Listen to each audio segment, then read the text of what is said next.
First हमने operation क्या करा, R1 को ऑपरेट कर दिया, R1 plus R2 plus R3, तो सारे 2 2 2 टाइम्स हो गए यहाँ पे। फिर हमने सब में से 2 बाहर निकाल लिया, तो 2 बाहर आ जाएगा इधर, विल गेट 2 ओवर हियर। अब अगर a प्लस बी में इसमें से फॉर एग्जांपल अगर मैं इसको इसमें से घटा दूं, सब्ट्रैक्ट कर दूं, तो बचेगा क्या, माइनस सी माइनस आर, और ये बनेगा माइनस जेड। नेक्स्ट इसको अगर मैं इसमें से घटा दूं तो क्या बचेगा, minus B minus Q minus Y. Yes, और अगर a plus B plus C में इनको ऐड कर दूं तो बचेगा क्या, a p और x।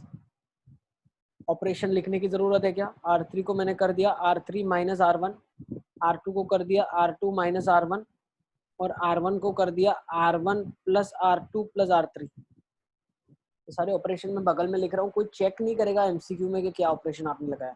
इसमें से -1, इसमें से -1, इसमें से -1। समझ रहे हो मैं क्या बोल रहा हूँ, तीनों में से एक -1 बाहर आया और तीनों में से एक -1, तो नेट 1 बाहर आ गया, तो 2 तो बाहर था ही, तो ये प्रूव हो गया इसके बराबर 2 times ABC PQR XYZ। Clear है सर? नहीं समझ पड़ी वो। ये एक्सप्लेन कैसे हुआ आपको? क्या हुआ, क्या हुआ सर लास्ट स्टेप थोड़ा सा। लास्ट स्टेप में बेटा हमने क्या करा पूजन, लास्ट स्टेप में हमने, एक सेकेंड, कहाँ तक नहीं पता चला मुझे, एक चीज बताओ, ऑपरेशन सारे बताते जाओ। ये ऑपरेशन क्लियर है? हाँ ये सर। ऑपरेशन क्लियर है, R3 R3 माइनस R1। हाँ सर। फिर R2 R2 माइनस R1, जिसकी वजह से ये कॉलम ये रो बन रही है पूरी की पूरी। ये क्लियर है? फिर ये दोनों को मैंने क्या किया, इन दोनों में जो बचा हुआ है ना ये फिर मैंने a plus B plus C में डाल दिया, तो बचा सिर्फ a। फिर इधर भी सिर्फ p और इधर सिर्फ x बचा। सही है, तो ये थर्ड ऑपरेशन भी वैलिड है, R1 is R1 plus R2 plus R3। और फिर -1 मैंने सेकंड पूरी रो से निकाला, फिर -1 पूरी सेकंड थर्ड रो से निकाला, तो -1 1 हो गया, तो 2 टाइम्स हो गया। अभी इसका सही है? आपको क्लिक कैसे हुआ, कैसे किया? क्लिक कैसे हुआ?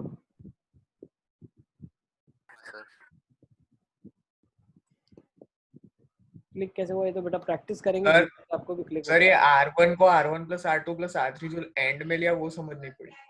ये दिखा ना, देखो अब एक्चुअली इधर जो डिटर्मिनेंट बना है वो a प्लस बी प्लस सी है, और इधर माइनस ऑफ b है और माइनस ऑफ c है, तो इन दोनों को ऐड करके इसमें ऐड कर देता हूँ ना मैं, तो a बच जाएगा ना सिर्फ। हाँ सर, आ गया समझ। सही है ना, ठीक है ना। चलो तो इसको इरेज करता हूँ मैं, किसी को डाउट है, कोई लिख रहा है, कोई एक मिनट लिखना बाकी है। लिख डालो, लिख डालो, लिख लें आप।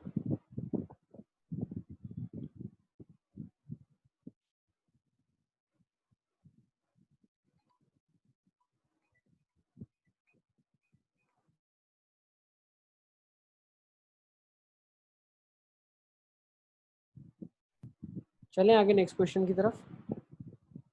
Last line 1 minute.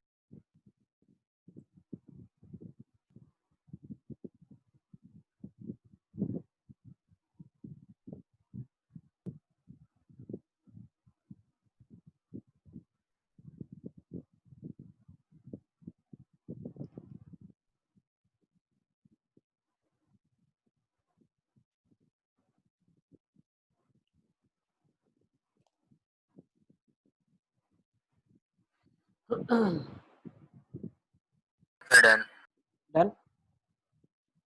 Next question ले लेते हैं, चलो अच्छे से। ये क्वेश्चन, इसमें एक्चुअली कुछ खास नहीं, एक्सपेंशन करना ही पड़ेगा हमें, नॉर्मली एक्सपेंशन जैसे करते हैं।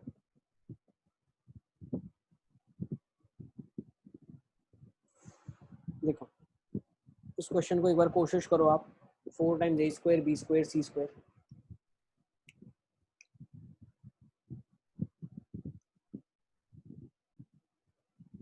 डन अली असगर। ये मॉड्यूल का क्वेश्चन है आपका, आपने अगर मॉड्यूल ट्राई करी है तो ये मॉड्यूल का क्वेश्चन है। यस अली असगर, मॉड्यूल का क्वेश्चन है ना। एनसीईआरटी अरे एनसीईआरटी का? अच्छा अच्छा, चलो बढ़िया है। मतलब मैं काफ़ी ज़्यादा खुश हूँ यार, बहुत अच्छा है, काफ़ी खुश हूँ मैं। ठीक है, तो इसको स्किप करें क्या? कर रहे हैं बच्चे तो कर लें, जो बच्चे कर रहे हैं वो कर सकते हैं इसको। ए कॉमन निकाल लो फर्स्ट रो से। यही करूँ अलीअसगर, क्या निकालूं बताओ ना आप, थोड़ा आइडिया दो मेरे को। कॉलम में से ए और फिर रो में से भी ए बी सी और फिर कॉलम में से भी ए बी सी। सही है, तो ए बी सी पूरा 2 बार निकालूँ, ए square B square C square पूरा बाहर कर दूँ। तो पहले में अगर ए आ गया तो यहाँ पे माइनस ए बचा होगा।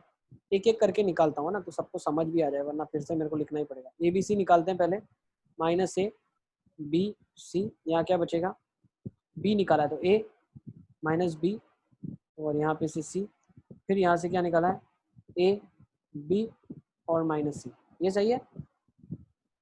फिर एक और ए बी सी निकाल लो इन सब में से, तो इधर से अब ए निकलेगा। पहले हमने क्या किया हुआ है, यहाँ से ए निकाला है, यहाँ से बी निकाला है, यहाँ से सी निकाला है। अब्दुल्ला ने कर लिया, बहुत अच्छे अब्दुल्ला। अब कॉलम में से ए बी सी निकाल रहे हैं, तो ए square B square C square बचा, और यहाँ पे बच गया आपके पास -1 1 1 1 -1 1 1 1 -1। अब बहुत ही आसानी से आप क्या कर दोगे, बता दूं क्या, व्हाट यू कैन डू। रो 1 को लिख सकते हो, रो 2 को लिख सकते हो रो 1 प्लस रो 2, रो 3 को लिख सकते हो रो 3 प्लस, एक सेकेंड, रो 2 को लिख सकते हो रो 2 प्लस रो 1, रो 3 को लिख सकते हो रो 3 प्लस रो 1। तो बहुत आसानी से ए square B square C square -1 0 0, फिर ये इसमें ऐड हुआ तो ये हो जाएगा 1 1, ये इसमें ऐड हो गया तो 0, ये इसमें हो गया 2, इसमें ऐड हो गया 2 0। सही है ना, तो एक्सपांशन कर देना आप। कुछ गलत किया क्या मैंने? नहीं, बिल्कुल ठीक किया ना। तो -1 इंटू -4, ये डिटर्मिनेंट का वैल्यू सीधा सीधा 4 आ गया, और बाहर ए square B square C square तो था ही, 4 ए square B square C square आ गया आपके पास। ठीक है, अभी कुछ ट्रिक्स बताऊंगी आपको एक्सपांशन में, जो कुछ ट्रिक्स हैं बहुत हेल्प करेंगे आपको। ठीक है ना, ये एक्सपांड मतलब कैसे, ये तो मैंने बता दिया। अब बहुत सारे क्वेश्चन में ना आपको पेन उठाने की भी जरूरत नहीं है, अगर मैं ट्रिक आपको बताता हूँ तो आप ओरली उसका आंसर दे सकते हो। अब हमारे पास तो क्या एमसीक्यू बेस्ड पेपर होता है, उसमें ऑप्शंस होते हैं। ठीक है ना, तो उसकी भी मैं एक ट्रिक आपको बताता हूँ। तो ये सारे क्वेश्चंस तो ठीक है, 7th प्रॉपर्टी को मैं यूज करके क्वेश्चंस को बहुत आसानी से कर सकता हूँ, जो कि आपकी एनसीईआरटी में नहीं है। ये ट्रिक हमने डेवलप करी है for doing questions based on MCQ very fast.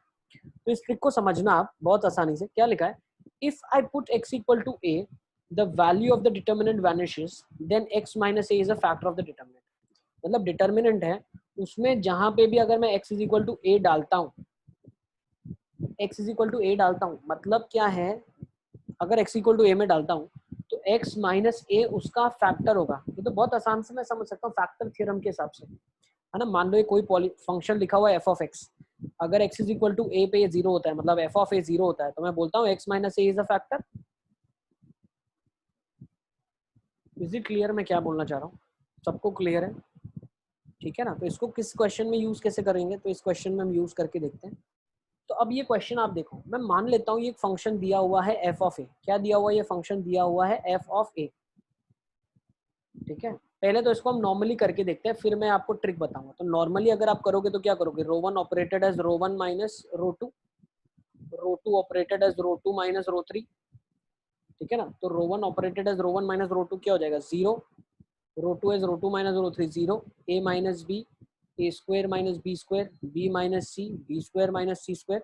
ध्यान रखना ये मेथड स्कूल में मत करना, this is not at all permissible in school. School में एलिमेंट्री रो कॉलम ट्रांसफॉर्मेशंस जो हमने करे, जो ट्रांसफॉर्मेशंस रो और कॉलम बेस्ड वाले, ठीक है ना, डिटर्मिनेंट की जो प्रॉपर्टीज हैं वही यूज कर सकते हो, ये ट्रिक्स यूज नहीं कर सकते स्कूल में। ये ट्रिक्स सिर्फ हम कॉम्पिटिटिव एग्जाम्स के लिए कर रहे हैं। हमने क्या करा, रो 1 को लिखा रो 1 माइनस रो 2, रो 2 को लिखा रो 2 माइनस रो 3। तो इससे क्या हो गया, a minus B factor common निकल गया ऊपर, b minus C factor common निकल गया इधर। तो ये डिटर्मिनेंट अब क्या हो गया, 0 0 1 1 1 c, a plus B, B plus C और सी स्क्वायर। ठीक है ना, अगर मैं इसके अलॉन्ग एक्सपांशन करूंगा तो b plus C minus a minus B, that's gonna give me c minus of a। तो इसका डिटर्मिनेंट वैल्यू अगर कोई पूछता है, ये डेल्टा है, तो डेल्टा का वैल्यू क्या आ जाएगा, a minus B, B minus C और c माइनस a आ जाएगा। अब ये आंसर है ना, मैं ओरली बता सकता हूँ without using any transformation, without doing any operation, बिना ऑपरेशन के मैं बता सकता हूँ। कैसे बता सकता हूँ अभी आप बहुत ध्यान से समझना, मैं इसको इरेज कर रहा हूँ। Is this clear? Normal method सबको क्लियर है पहले? यस? क्या मेरी आवाज आ रही है आप सबको? Yes sir. तो थोड़ा आप लोग मुझे हेल्प करो तो मैं जल्दी जल्दी आपको सब बता पाऊँ, ट्रिक्स बता पाऊँ, ठीक है ना? तो अगर ये मेथड आपको क्लियर है तो अब मैं आपको शॉर्टकट बता रहा हूँ। अब शॉर्टकट क्या बोलता है, हम इसको एजम्पशन करते हैं कि एफ ऑफ ए लिखा हुआ है, भाई ए में फंक्शन है ये, ठीक है ना? ए अंदर जो है वो वेरिएबल है जो चेंज हो सकता है, बी और सी कांस्टेंट की तरह ट्रीट होगा। Now if I convert, if I put A की जगह जहां जहां फंक्शन में मैं बी पुट करता हूँ तो वो क्या बन जाएगा, बोल सकता हूँ एफ ऑफ बी बन जाएगा। यस, एफ ऑफ ए लिखा है तो एफ ऑफ बी क्या बन जाएगा, 1b B square, 1b B square, 1c C square. तो ये 0 हो गया। तो ए की जगह अगर मैंने बी रखा तो डिटर्मिनेंट वैनिश हो गया, तो मैं बोल सकता हूँ a minus B is a factor. क्या मैं बोल सकता हूँ ये चीज? Is it clear? F of X था, एक्स की जगह ए रखते तो एक्स माइनस ए फैक्टर होता, एफ ऑफ ए है, ए की जगह बी रखा तो ए माइनस बी फैक्टर हो जाएगा।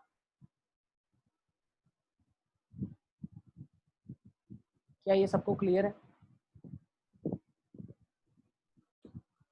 Okay, now one more thing to understand from your is, एक और चीज जो हमको समझनी है यहाँ से, तो a माइनस बी एक फैक्टर हो गया। अब सिमिलरली अगर आप a की जगह पे b रख रहे हो तो ये हो रहा है। सर वापस समझाओ। देखो हमने क्या करा, एफ ऑफ ए लिखा, एफ ऑफ बी लिखा, तो एफ ऑफ बी का मतलब क्या है, जहाँ a है वहां पे b रखो आप। तो पता चला जहां पे a है वहां पे b रखा तो डिटरमिनेंट का वैल्यू 0 हो गया, मतलब a माइनस बी फैक्टर है। ठीक है, इज इट क्लियर? a की जगह b रिप्लेस करता हूँ तो हाँ डिटरमिनेंट 0 होता है, मतलब a माइनस बी फैक्टर है। अब अगर a माइनस बी इसका फैक्टर है तो यहाँ से मैंने क्या चीज सीखी, मैंने क्या किया, दूसरों को भी चेक करा। तो जब मैंने दूसरों को चेक किया, तो जब मैंने दूसरों को चेक किया, तो जब मैंने दूसरों को चेक किया तो मैंने क्या किया, b की जगह c रख के देख लिया, तो क्या डिटरमिनेंट 0 हो रहा है? हाँ हो रहा है, बिल्कुल हो रहा है। तो यहाँ से मुझे क्या पता चला, a माइनस बी एक फैक्टर है। दूसरा, b की जगह c रिप्लेस करूं तो भी डिटरमिनेंट 0, तो b माइनस सी फैक्टर है। फिर c की जगह a रिप्लेस करूं तो c माइनस ए भी फैक्टर है। तो 3 फैक्टर तो आ गए मेरे पास, a माइनस बी एक फैक्टर आ गया, b माइनस सी आ गया, c माइनस ए आ गया। Now you should appreciate, a minus B factor है तो b माइनस ए भी हो सकता है, b माइनस सी है तो c माइनस बी भी हो सकता है, c माइनस ए है तो a माइनस सी भी हो सकता है। इसीलिए मैं क्या करता हूँ, कांस्टेंट के लगाता हूँ। मुझे नहीं पता +1 है -1 है, we don't know that, but ये पता है कि a minus B, b minus C, c minus A के फॉर्म के फैक्टर तो होंगे ही होंगे इसके अंदर। अच्छा, और कोई फैक्टर होगा कि नहीं होगा वो कैसे पता चलेगा? So if you understand, this is a degree 3 का इक्वेशन, डिग्री 3 का एक्सप्रेशन है ये। अब ये मैंने कैसे बोला डिग्री 3 का एक्सप्रेशन है, तो आप ऑब्जर्व करो, जब मैं इसका एक्सपेंशन करता हूँ तो 1 into bc square that is degree 3 cb square that is again degree 3, तो ये डिग्री 3 का एक्सप्रेशन है। और यहाँ पे अगर मैं देखूंगा तो 3 मेरे पास जीरोस आ गए हैं, जिसका मतलब ये भी डिग्री 3 का एक्सप्रेशन ऑलरेडी बन चुका है। तो इन दोनों एक्सप्रेशंस में कोई भी एक और फैक्टर आने की जगह बचती ही नहीं है, क्योंकि left hand side degree 3 expression है, राइट हैंड साइड भी डिग्री 3 का एक्सप्रेशन बन गया है। सर लेकिन a माइनस सी भी तो आ सकता था इधर, उसकी जगह पे c माइनस इसीलिए तो हमने के लगा दिया ना मेरे बेटा, इसीलिए मैंने के लगा दिया है। क्यों लगाया के? क्योंकि के 1 भी हो सकता है, -1 भी हो सकता है, 2 भी हो सकता है, 3 भी हो सकता है। अब इन दोनों एक्सप्रेशन में वेरिएबल्स को बैलेंस आउट नहीं करना है, हमें सिर्फ कांस्टेंट्स को मैच करवाना है। ये ठीक है? अब कांस्टेंट को कैसे मैच करवाऊंगा मैं?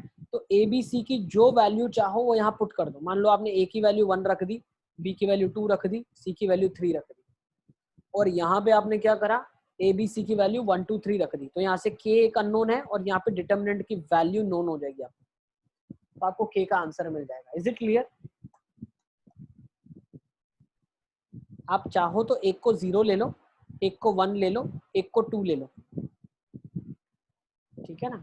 ऐसा लेना है जिससे आपका कैलकुलेशन बहुत आसान हो जाए। तो अगर आपने 0 ले लिया तो बहुत ही आसान कैलकुलेशन आपका हो जाएगा, 1 1 1 1 2 और 4। अब कैलकुलेट कर लोगे आप, first we go down then we come up, ठीक है?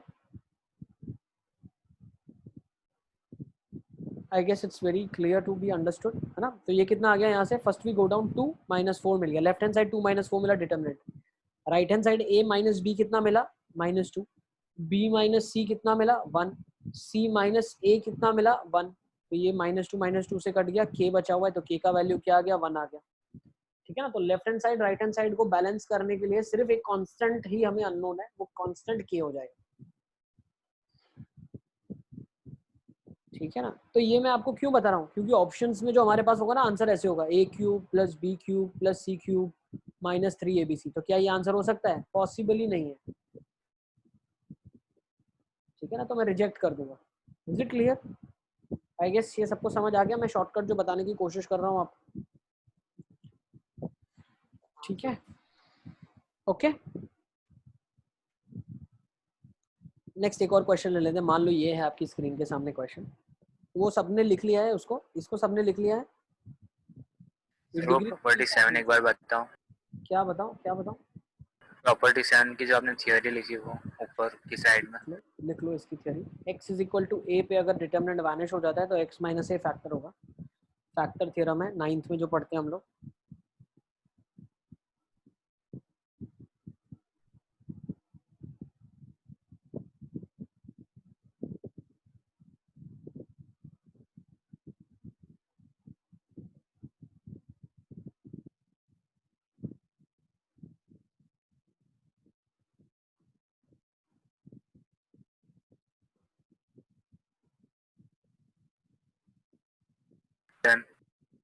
ठीक है ना,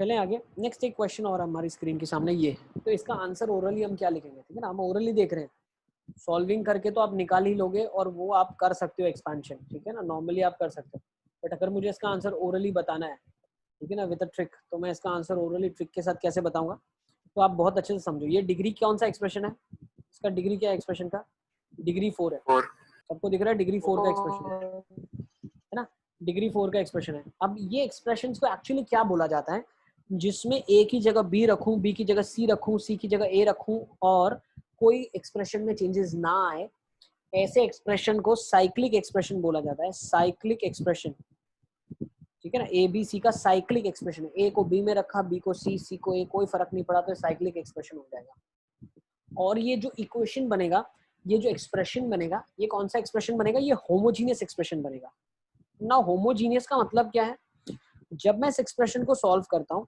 ये सारा चीज माइंड में कैलकुलेशन हमारा हो रहा है, जैसे 1 into something I am doing, तो this is multiplication is giving me degree 4 bc³ - cb³, फिर दूसरा 1 अगर मैं लेता हूँ तो ये क्या बनेगा ac³ a³c,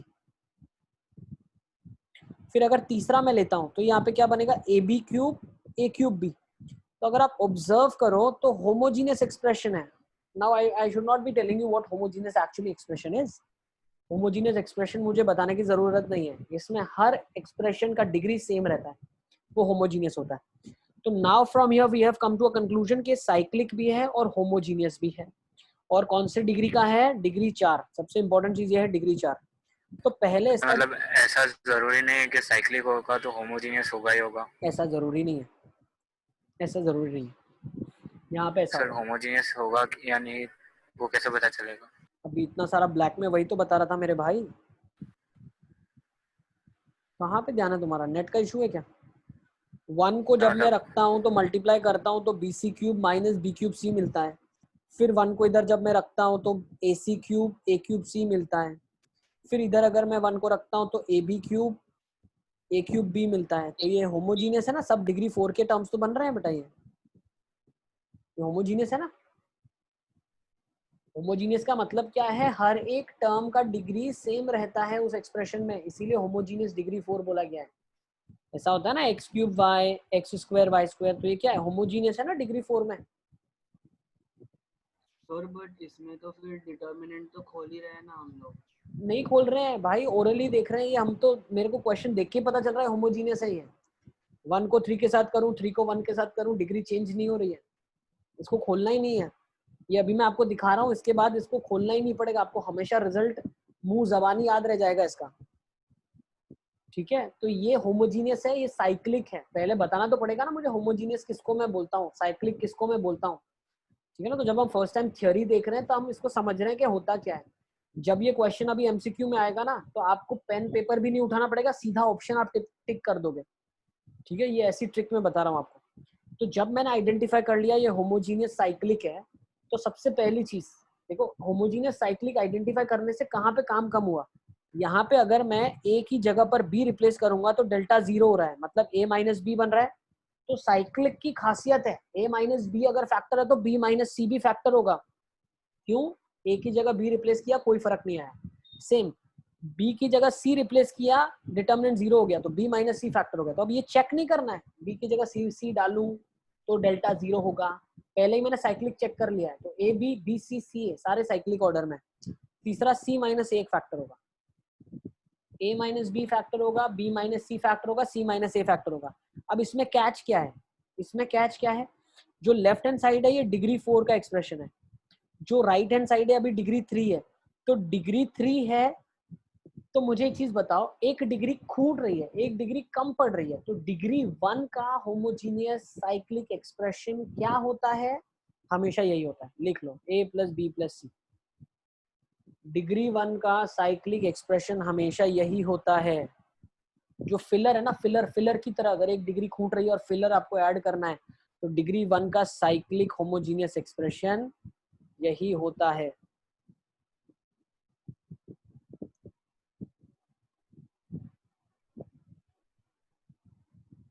तो इसका आंसर आ जाएगा k times a minus B, B minus C, C minus A plus B plus C. खत्म, क्वेश्चन सॉल्व हो गया।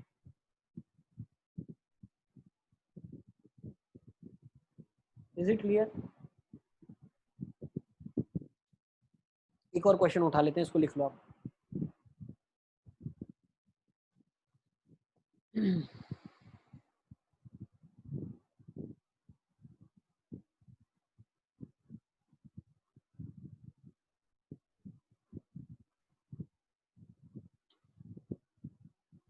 नेक्स्ट, मान लो ये क्वेश्चन है मेरे पास।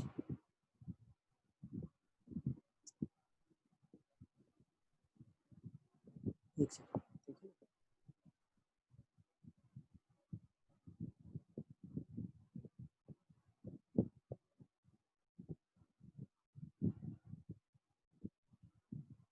ये आपके पास एक्सप्रेशन है। अब एक्सप्रेशन को आइडेंटिफाई करो। अगेन साइक्लिक होमोजीनियस डिग्री 5 क्या है? साइक्लिक होमोजीनियस डिग्री 5 क्या है? डिग्री 5। फैक्टर्स क्या हो जाएंगे? a minus B, B minus C, C minus A. ये फैक्टराइजेशन हो गया। दूसरा, अब एक चीज ध्यान रखो, ये डिग्री 3 तो फिल तो हो ये गई साइक्लिक हुआ वो कैसे पता चला? भाई। ए की जगह बी की जगह सी की जगह रिपीट हो रही है ना, ए की जगह बी, बी की जगह सी, सी की जगह ए, कोई फर्क नहीं पड़ रहा है एक्सप्रेशन में।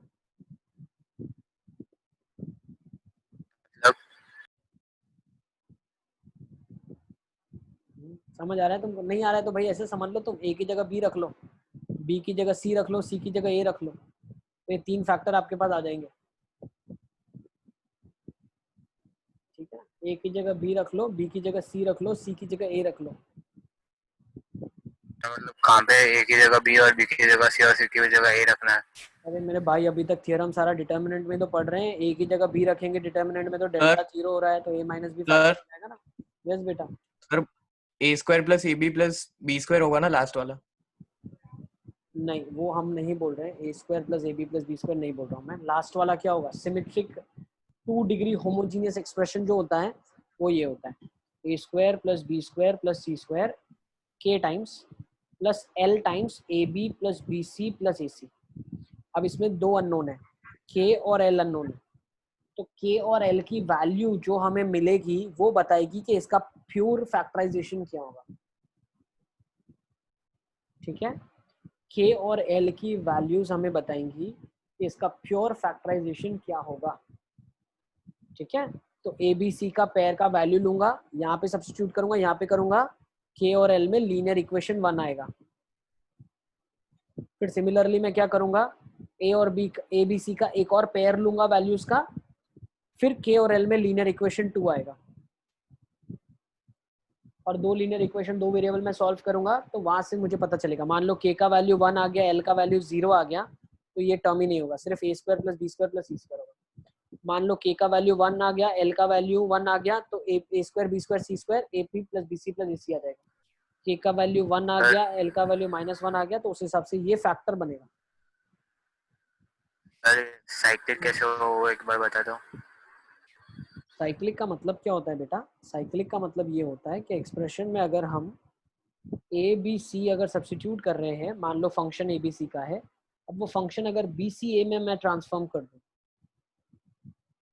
तो भी सेम रहेगा, अगर c a b में मैं चेंज कर दूं तो भी सेम रहेगा।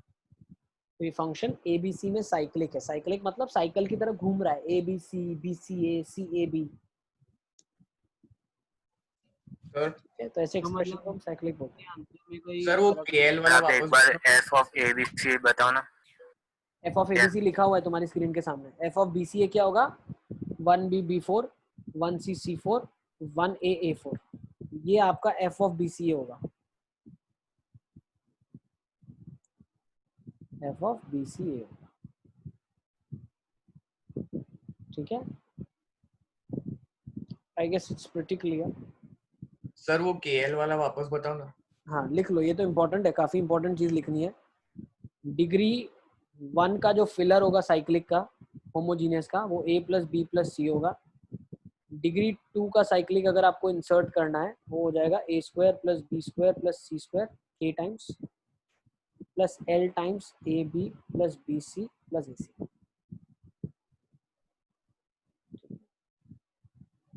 जी क्लियर? बस इससे आगे हमें जाने की भी जरूरत नहीं, काफी है इतना, ठीक है ना। तो इसको लिख लो आप लोग, तो ये काफी ज्यादा जगह सर पे वो आपको आपने हेल्प करेगा। सर आपने वो जो K लिमिटिंग करके बताया था ना, वो समझ नहीं पड़ी। बस अब क्या होगा, इसका फैक्टराइजेशन आ जाएगा a minus B B minus C C minus A, और ये एक फैक्टर मान लेते हैं x, एक फैक्टर है ना कैपिटल x, ठीक है। तो कैपिटल x ये फैक्टर हो जाएगा।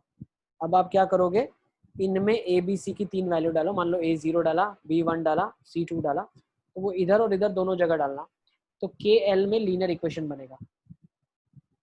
फिर a की जगह 1 डालना, b की जगह -1 डालना, c की जगह 0 डालना, ठीक है, ऐसा कर लेना। तो यहाँ से आपको k और l में दूसरा लीनियर इक्वेशन 2 मिलेगा।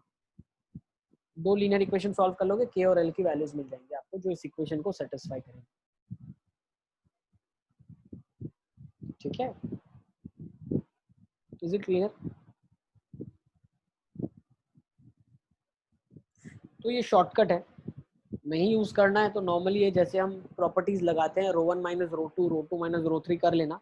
बट होता क्या है ना, आंसर हमेशा फैक्टराइज फॉर्म में होता है, तो जो आपका एक्सपेंशन निकलेगा उसको फिर आपको फैक्टराइज करने आना चाहिए, और उसको आप फैक्टराइज अगर कर पाते हो तो काफी अच्छा है, नहीं तो फैक्टराइज फॉर्म में फैक्टर्स ही निकालो बाहर आप, ठीक है। चलें अब आगे। साइक्लिक के लिए F of A B C is equal to F of B C A is equal to F of C A भी होना चाहिए ना। CBA C F of A B C, फिर F of B C A, F of C B C A, फिर F of C A and then B, ठीक है। Yes sir. Okay ना, cycle repeat करनी चाहिए। चलें, आई गेस काफी ज्यादा क्लियर हो गया है, तो क्रिस्टल क्लियर हो गया अब तो, है ना। ऐसे क्वेश्चन को ओरली कर लेंगे आप, तो जब प्रैक्टिस करोगे तब आपको पता चलेगा। बहुत सारे मॉड्यूल के अंदर क्वेश्चन है, अब उनको ओरली करके देखने की कोशिश करना, जो होमोजीनियस और साइक्लिक हो, ठीक है। सर एक और क्वेश्चन लो ऐसा। जैसे ये क्वेश्चन आपकी स्क्रीन के सामने है, ये क्या लिखा हुआ है देखो, इसको मैं पीछे ले जाता हूँ, लेकिन ध्यान रखना एक चीज अभी मैं यहाँ पे क्लियर कर दूंगा आपको, ठीक है ना। एक बार लिख लो तो मैं क्लियर कर देता हूँ आपको, बहुत इंपॉर्टेंट चीज है, बच्चों को ये कंफ्यूजन रहता है, ठीक है ना। जैसे ये एक्सप्रेशन है, अब ये एक्सप्रेशन अगर आप देखो, ऑब्जर्व करो तो क्या डिग्री 5 है, डिग्री 5 होमोजीनियस, तो इसका आंसर यहाँ पे डिग्री 5 में क्या क्या आ जाएगा, तो फैक्टर्स हम लिखना शुरू करते हैं, a माइनस बी, ये भी डिग्री 5 होना चाहिए, तो हम क्या लिखते हैं, a minus B B minus C C minus A, और यहाँ पे क्या आता है, a square B square C square k times plus l times A B plus B C plus A C. Is it clear? सही है ना। a minus B B minus C C minus A k times S. अब आप मुझे ऐसा मत बोलना कि सर लास्ट क्वेश्चन का भी आंसर यही था, इस क्वेश्चन का भी यही है। बेटा अभी k और l की वैल्यूज बताएंगी कि एग्जैक्ट आंसर क्या बनेगा आपका, ठीक है, इज इट क्लियर? के और एल की वैल्यूज दोनों के लिए अलग होगी, जैसे ये एक्सप्रेशन है और ये एक्सप्रेशन है, दोनों डिग्री 5 होमोजीनियस है, ठीक है ना, डिग्री 5 होमोजीनियस साइक्लिक, दोनों एक्सप्रेशन है, दोनों में a minus B, B minus C, C minus A होगा, लेकिन जो दूसरा फैक्टर है a square B square C square A B B C A C, उसमें के एल की दोनों में अलग अलग वैल्यूज आएंगी और आपके लिए अलग अलग आंसर्स मिलेंगे आपको, ठीक है। कैसे निकालते हैं? एबीसी की वैल्यूज पुट करते हैं, दोनों में के एल में दो लीनियर इक्वेशन बनाते हैं और उनमें के और एल की वैल्यूज ढूंढते हैं। Is it clear? चलें आगे। तो इसका आंसर क्या हो जाएगा? Again will be in the same form, a minus B, B minus C, C minus A. अब आपको ऐसा डाउट भी नहीं होना चाहिए अगर किसी के माइंड में क्वेश्चन आ रहा है, सर यहाँ पे k लगाते थे आप, या वो मान लो p एक वेरिएबल लगाते थे आप, ठीक है ना, तो बेटा ये p ऑलरेडी हमने इसके अंदर इसको दे दिया है दोनों को, तो लैम्डा और म्यूज ऑटोमेटिकली वही वैल्यू लेंगे। जैसे मान लो लैम्डा -10 आ रहा है, म्यू -5 आ रहा है, तो ऑब्वियसली -5 बाहर निकल जाएगा, ये 2 टाइम्स आ जाएगा और ये 1 टाइम आ जाएगा, ठीक है ना। तो ये p को लगाने की जरूरत नहीं है, p लगाने की कोई जरूरत नहीं है, ठीक है। चलें आगे, आई गेस नेक्स्ट प्रॉपर्टी देख लेते हैं। Is it clear? तो ब्रेक जो मिलेगा ना, अभी 2-5 मिनट का आपको ब्रेक मिलेगा, उसमें आप दो लीनियर इक्वेशन बना के के और एल की दोनों में वैल्यूज निकाल लेना, आपको आइडिया आ जाएगा कि हाँ सर बोल रहे थे दो अलग अलग इक्वेशन बन रही थी, ठीक है ना। अब सेम वे में यहाँ पे एक एक्सप्रेशन आपकी स्क्रीन के सामने है, ठीक है। ये क्या बन रहा है देखो, अगर x की जगह मैं y रिप्लेस करता हूँ तो ये y बन जाएगा, y स्क्वायर बन जाएगा, और ये क्या बन जाएगा, x की जगह तो yz ही है, ये y स्क्वायर yz, ठीक है ना। x की जगह हमने y रखा तो 0 हो गया। सिमिलरली आप y की जगह z रख के चेक कर सकते हो, z स्क्वायर और z, ये भी 0 हो गया। तो हुआ क्या actually, x minus Y, y minus Z, z minus X एक फैक्टर हो गया, और कौन सा फैक्टर होगा वो डिसाइड कौन करेगा, होमोजीनियस डिसाइड करेगा। साइक्लिक तो था ही, होमोजीनियस चेक कर लेते हैं। Homogeneous degree 1 multiplied two degree 2 into 2 4, और ये 2 इंटू 2 4, तो डिग्री 5 बन रहा है। दूसरा देखूं, degree 2 multiplied to 1 into 2 3, 1 into 2 3, degree 5 बन रहा है, तो डिग्री 5 होमोजीनियस है ये। डिग्री 5 होमोजीनियस एक्सप्रेशन है, तो खूंट रहा क्या है आपके पास, k times X square plus Y square plus Z square plus l times X Y plus Y Z plus Z X. तो ये इसका पूरा फैक्टराइजेशन हो जाएगा इस क्वेश्चन का। Is it clear? नोट कर लो इसको भी आप, ठीक है, इसको सारे बच्चे नोट कर लें। और ब्रेक जो भी मिलेगा 2-3 मिनट का, उसमें आप एक बार ऑब्जर्व कर लेना, अलग अलग वैल्यूज पुट करना। इसके अंदर क्या करो, x की वैल्यू एक बार 0 रख लो, एक बार y की 1 रखो, एक बार z की -1 रखो, फिर एक बार x की वैल्यू 1 रखो, y की वैल्यू 1 रखो, z की वैल्यू 1 रखो। नहीं 1 1 1 मत रखना, एक काम करना 1 2 रखना, और यहाँ पे -1 रखना, ठीक है ना। क्यों बोल रहा हूँ, क्योंकि ये 0 मत कर देना, 0 इंटू एनीथिंग विल बी 0, तो ये भी 0 हो जाएगा। तो आपको के और एल में इक्वेशन नहीं मिलेगा, अपने को दो के और एल में दो लीनियर इक्वेशन दो वेरिएबल में लाना है और उसको सॉल्व करना है। This is what is our task, okay. क्या सब बच्चों को समझ आ रहा है मैं क्या बोलना चाह रहा हूँ?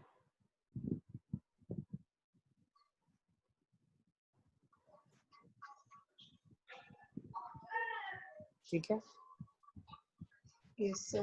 ओके। तो इसका आंसर आपके पास आ जाएगा, फैक्टराइजेशन हमारे पास है।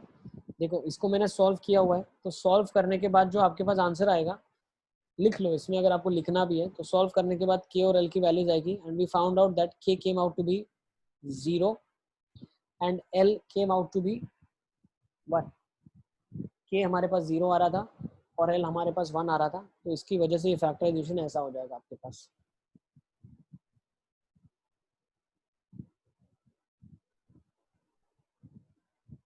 ठीक है, ओके। तो जे एग्जामिनेशन में होमोजीनियस का कॉन्सेप्ट लगा के आप फटाफट आंसर दे देंगे, लेकिन स्कूल एग्जामिनेशन में क्या करेंगे, normal old school method. Old school method क्या है, फैक्टराइजेशन वाला कौन सा मेथड है? Row one operated as row one minus row two वाले जो कॉन्सेप्ट है उन्हीं से पूरा सॉल्व करना है, ठीक है, और लास्ट स्टेज में लाके उसको एक्सपेंड करना है। I guess this is pretty clear.